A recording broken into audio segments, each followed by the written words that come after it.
Now, I know you're a libertarian. I also know that you are supporting Justin Trudeau this election.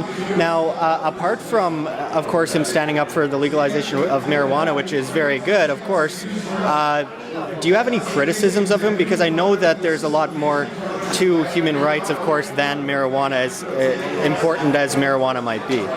No, I don't have any criticism of him.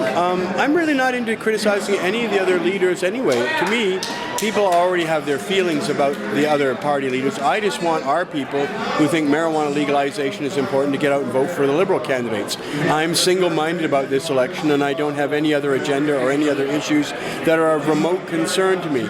I'm looking at who realistically will form the next government and how we can make that most attractive to our my legalization agenda. Mm-hmm. Because, of course, things like Cannabis Day under Bill C-51 would still be considered somewhat of a terrorist act because of the stigma. Well, but you're editorializing now, whereas an interview with me is... See, I don't regard Bill C-51 as remotely important. Yeah. And the reason being is most of the people who are frightened about Bill C-51 are not credible activists in any field who are likely to ever be under any government investigation. So they're just making themselves feel good by pretending they're so important as to be spied on.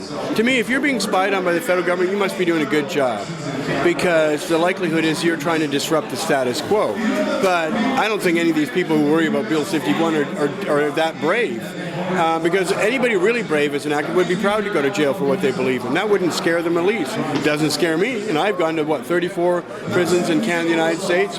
And if you really believe in it, then you should definitely be willing to go to jail for it. And then if you don't really want to go to jail for it, then you don't believe in it that bad anyway. So don't complain to me about the government's gone fascist on you if you're not willing to go to jail in the first place. And if the government comes and gets you, you should be proud to go. Sure. Because we don't suspend all our other democratic institutions because the government thinks you're a spy or a terrorist or some kind of thing like that. Basically, the government is playing its race card, in a sense, right? The Conservatives are playing that all the time, right? Now there's a hotline for reporting barbaric foreign practices. Well, there's already 911 for that, right? So it's just race baiting.